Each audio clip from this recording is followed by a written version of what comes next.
दुनिया की सबसे बड़ी जियोपॉलिटिक्स टेंशन में शामिल अमेरिका और ईरान के बीच अब एक ऐतिहासिक मोड़ जो है वो साफ तौर पर सामने आ चुका है। तनाव, सैन्य टकराव और प्रतिबंधों के बीच अब दोनों देशों ने युद्ध खत्म करने की दिशा में एक अंतरिम, आपको बता दें कि शांति समझौते पर हस्ताक्षर कर दिए हैं।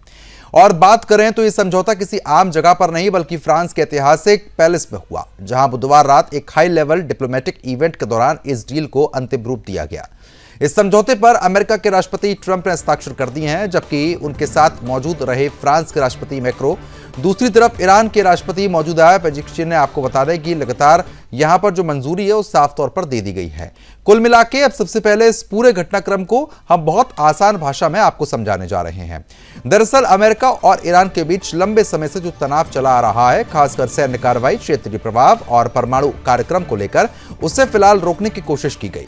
इस अंतरिम समझौते के तहत सबसे बड़ा फैसला यह लिया गया कि ईरान और लेबनान में सभी सैन्य कार्रवाई तुरंत फिलहाल रोक दी जाएगी। होर्मुज़ स्ट्रेट को दोबारा खोला जाएगा, अमेरिका की नौसैनिक नाकेबंदी समाप्त की जाएगी और दोनों देश सीधे युद्ध की स्थिति से बाहर आकर बातचीत की प्रक्रिया शुरू करेंगे। यानी कि यह साफ है कि आपको बता दें कि युद्ध रोकने की पहली आधिकारिक और औपचारिक सीढ़ी इसको माना जा रहा है। अब इस डील के अंदर की बात करें तो अमेरिकी अधिकारियों के मुताबिक यह समझौता 14 बिंदुओं पर आधारित एक विस्तृत दस्तावेज है। करीब 800 शब्दों के इस ड्राफ्ट में कई बड़े और अहम प्रावधान शामिल किए गए।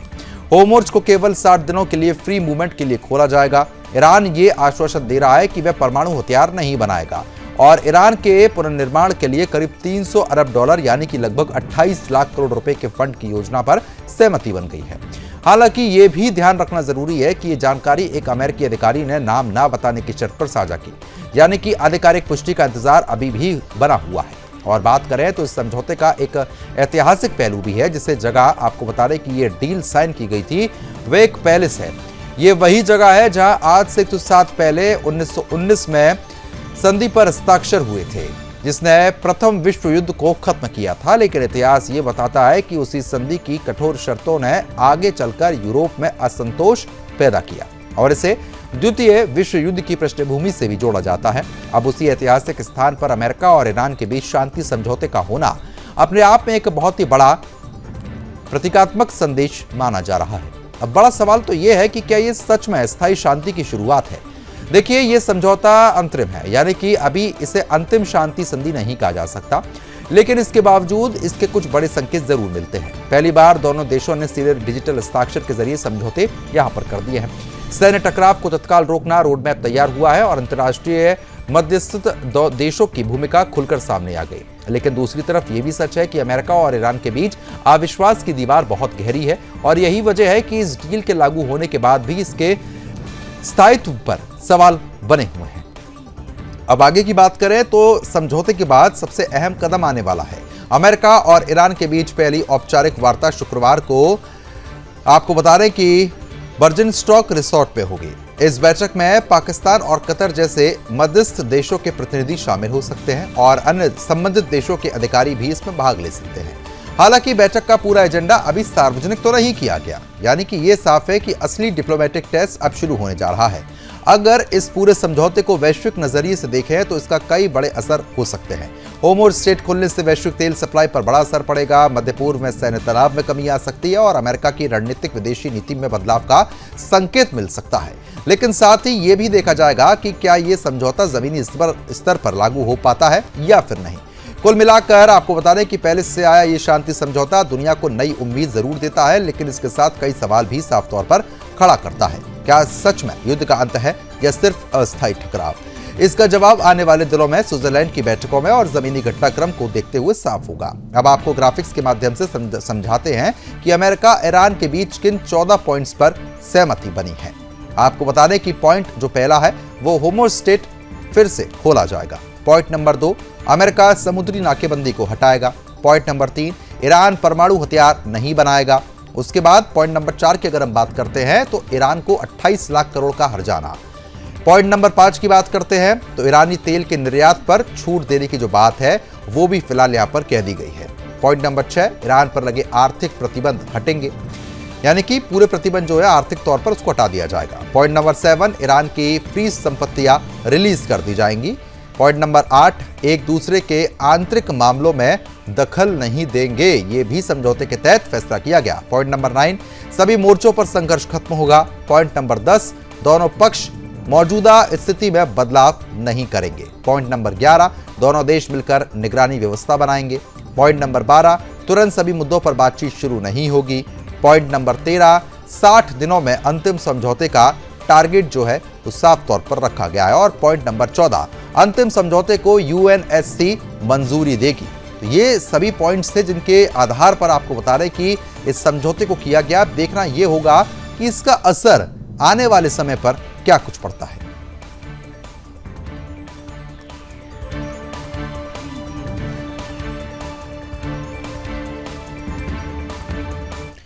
अब खबरों में आगे बढ़ लेते हैं। आपको बता दें कि भारत और ब्रिटेन के बीच लंबे समय से जिस फ्री ट्रेड एग्रीमेंट का इंतजार किया जा रहा था, अब उसकी तारीख तय हो गई। यह समझौता 15 जुलाई 2026 से लागू होगा। इसकी घोषणा बुधवार को प्रधानमंत्री मोदी और ब्रिटेन के प्रधानमंत्री कीर स्टारमर ने की। इस समझौते पर 24 जुलाई 2025 को दोनों देशों के बीच हस्ताक्षर हुए थे। उस समय आपको बता दें कि उस समय दोनों नेताओं की मुलाकात फ्रांस के एवियन में हुई। G7 शिखर सम्मेलन के दौरान हुई थी। अब इसे लागू करने के लिए कारोबारियों को 28 दिन का पीरियड जो है ट्रांजिशन वो दिया गया है। प्रधानमंत्री नरेंद्र मोदी ने इस समझौते को भारत ब्रिटेन संबंधों के लिए एक ऐतिहासिक उपलब्धि बता दिया। बात करें तो इस फ्री ट्रेड एग्रीमेंट में दोनों देशों की व्यापारिक रिश्तों में बड़ा बदलाव देखने को मिलेगा। भारतीय कपड़ा, फुटवियर और कुछ खाद्य उत्पादों पर ब्रिटेन टैरिफ में कटौती करेगा। वहीं भारतीय कुशल पेशेवरों को ब्रिटेन में काम के लिए दोहरे सोशल सिक्योरिटी योगदान से राहत दी जाएगी और यह सुविधा 36 महीने से बढ़ाकर 60 महीने तक कर दी गई है। इसके अलावा भारत में ब्रिटिश विस्की पर शुल्क 150 से घटाकर 40% तक किया जाएगा। ऑटोमोबाइल सेक्टर में बड़ा बदलाव होगा, जहां टैरिफ को 100% से घटाकर 10% किया जाएगा। तो ये बड़े बदलाव जो है वो साफ तौर पर यहां पर देखने को मिल रहे हैं।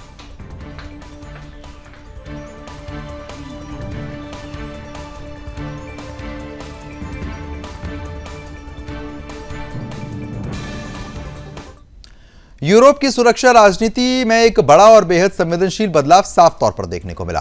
नॉर्दर्न यूरोप के देश फिनलैंड में अपने लंबे समय से चले आ रहे उस नियम को खत्म कर दिया जिसमें देश में परमाणु हथियारों के आयात, ट्रांजिट और भंडारण पर पूरी तरीके से रोक लगी हुई थी। ये फैसला ऐसे समय पर आया है जब वैश्विक स्तर पर नाटो और रूस के बीच तनाव लगातार बढ़ रहा है।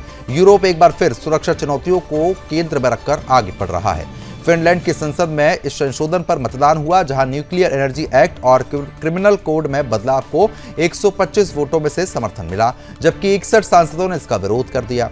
इस बदलाव के बाद अब फिनलैंड में परमाणु हथियारों के आयात, ट्रांजिट, आपूर्ति और भंडारण की अनुमति कानूनी रूप से संभव हो गई है। सरकार का कहना है कि यह फैसला देश की सुरक्षा, नाटो गठबंधन की सामूहिक रक्षा रणनीति को मजबूत करेगा। फिनलैंड के रक्षा मंत्री ने इस निर्णय का स्वागत करते हुए इसे ऐतिहासिक और सुरक्षा को मजबूत करने वाला कदम बता दिया है। सरकार का तर्क है कि बदलते वैश्विक सुरक्षा माहौल में नाटो के साथ समन्वय बढ़ाना जरूरी है ताकि किसी भी संभावित खतरे का सामूहिक जवाब दिया जा सके। यह पूरा घटनाक्रम इसलिए भी अहम है क्योंकि 2023 में फिनलैंड ने नाटो की सदस्यता ली थी, जिसके बाद रूस और फिनलैंड के रिश्तों में तनाव काफी बढ़ गया था। दोनों देशों के बीच करीब 1340 किलोमीटर लंबी सीमा है, जो इस फैसले को और ज्यादा संवेदनशील बनाती है। रूस ने इस कदम पर कड़ी प्रतिक्रिया दी। क्रिमिनल के प्रवक्ता पहले ही चेतावनी दे चुके हैं कि अगर फिनलैंड अपने क्षेत्र में परमाणु हथियारों की तैनाती की अनुमति देता है तो इससे यूरोप में तनाव बढ़ेगा और रूसी जवाब जो है आपको बता दें कि वो भी कदम उठा सकते हैं। अब सवाल ये उठता है कि क्या ये कदम यूरोप की सुरक्षा को मजबूत करेगा या फिर एक नए सैन्य टकराव को शुरू करेगा। एक तरफ नाटो का तर्क है कि ये डिटरेंस पॉलिसी यानी कि रोकथाम की रणनीति है, जिससे रूस जैसे देशों को आक्रामक कदम उठाने से रोका जा सकेगा। लेकिन दूसरी तरफ आलोचकों का यह मानना है कि यह फैसला यूरोप को फिर से परमाणु राजनीति की दौड़ में धकेल सकता है, जहां किसी भी छोटी चूक का बड़ा परिणाम साफ तौर पर मिल सकता है। कुल मिलाकर फिनलैंड का यह फैसला सिर्फ एक कानून में बदलाव नहीं है, बल्कि यह यूरोप की बदलती सुरक्षा व्यवस्था और नाटो रूस तनाव की दिशा को भी साफ तौर पर दिखाता है। अब आने वाले दिनों में यह देखना अहम होगा कि यह कदम स्थिरता लाता है या फिर तनाव को और ज्यादा गहरा करता है।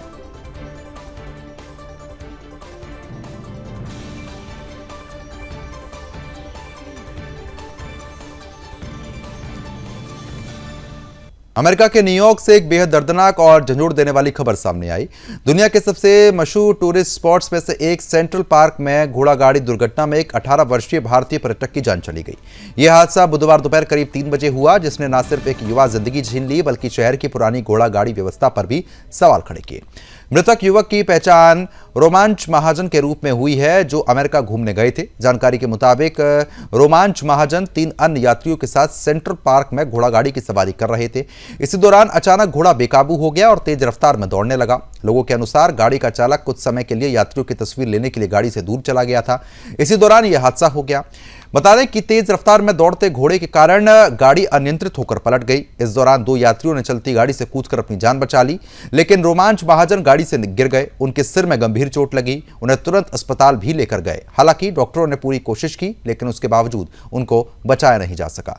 बाकी यात्रियों ने इलाज लेने से इनकार कर दिया था। इस घटना के बाद न्यूयॉर्क के सेंट्रल पार्क में चल रही घोड़ागाड़ी सेवाओं की सुरक्षा पर सवाल खड़े हो गए हैं।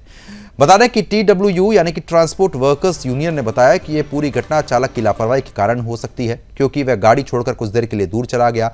यह पहली बार नहीं है जब सेंट्रल पार्क में ऐसी घटना हुई है। हाल ही में एक और घोड़ा काम के दौरान गिरकर मर गया था, जिसके बाद से ही इस व्यवस्था पर सवाल उठ रहे हैं। सेंट्रल पार्क ने इस हादसे को सार्वजनिक सुरक्षा के लिए गंभीर चेतावनी बताया और घोड़ागाड़ी सेवाओं पर प्रतिबंध लगाना और नए राइडर्स लॉ को लागू करने की मांग कर दी। अब यह घटना सिर्फ एक हादसा नहीं रह गई, बल्कि ये टूरिज्म, एनिमल वेलफेयर और पब्लिक सेफ्टी को लेकर अंतर्राष्ट्रीय बहस का मुद्दा बन गई। एक तरफ जहां सेंट्रल पार्क जैसी जगहों पर यह सेवा पर्यटकों के आकर्षण का हिस्सा बनती है, तो वहीं दूसरी तरफ सुरक्षा और जानवरों के उपयोग को लेकर लगातार तमाम सवाल जो है वो खड़े भी करती है। बता रहे हैं कि सुरक्षा व्यवस्था पर लगातार बड़ा सवाल खड़ा हो रहा है।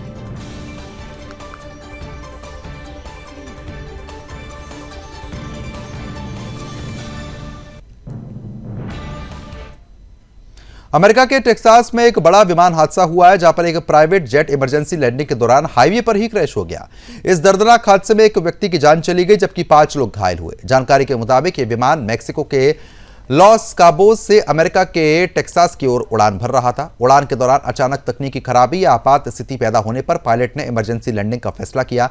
इसके बाद विमान को आपको बता दें कि एयरपोर्ट की ओर डाइवर्ट किया गया, लेकिन लैंडिंग के दौरान यह हादसा हो गया और विमान एयरपोर्ट से लगभग 4 किलोमीटर दक्षिण में हाईवे पर क्रैश हो गया। हादसे के समय विमान में कुल 6 लोग सवार थे। इसमें एक व्यक्ति की मौके पर ही जान चली गई, जबकि 5 लोगों को चोटें आई हैं। सभी घायलों को अस्पताल में एडमिट करा दिया गया है, जहां उनका इलाज लगातार चल रहा है। राहत की बात यह रही कि जिस हाईवे पर विमान क्रैश हुआ, वहां मौजूद किसी भी वाहन या व्यक्ति को नुकसान नहीं पहुंचा।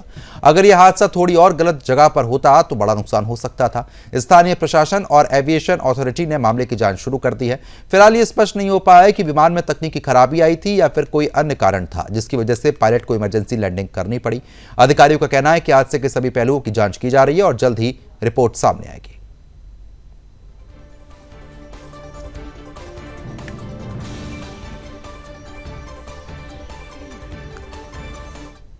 ऑस्ट्रेलिया के दूरस्थ हार्ड एंड मैक्डोनाल्ड द्वीप समूह में H5N1 बर्ड फ्लू ने भारी तबाही मचा दी है।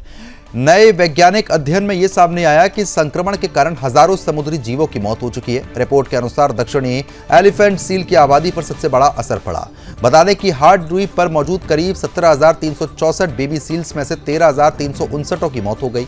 ये कुल आबादी का 75% से ज्यादा हिस्सा है। कुल क्षेत्र में तो मृत्यु दर 90% को पार कर गई है।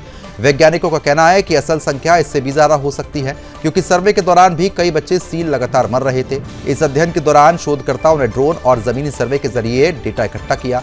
इस दौरान 9 अलग अलग प्रजातियों के नमूने लिए गए, जिनमें से 6 में H5N1 संक्रमण की पुष्टि हो गई। प्रभावित प्रजातियों में दक्षिणी एलिफेंट सील, किंग पेंगुइन और आपको बता दें कि फर सील शामिल है। इसके अलावा कुछ 100 वयस्क किंग पेंगुइनों की मौत भी दर्ज हुई। हालांकि ये उनकी कुल आबादी का छोटा हिस्सा है, लेकिन सामान्य वर्षों की तुलना में यह संख्या ज्यादा है। अध्ययन की प्रमुख लेखक डॉक्टर जूली ने बताया कि यह पहली बार है जब ऑस्ट्रेलिया के बाहर द्वीप क्षेत्र में H5N1 वायरस की पुष्टि हुई। वैज्ञानिकों ने इसे वन्यजीवों के लिए बेहद गंभीर बताया और कहा कि अगर वायरस का फैलाव होता है तो समुद्री परिस्थितियों पर बड़ा असर पड़ेगा।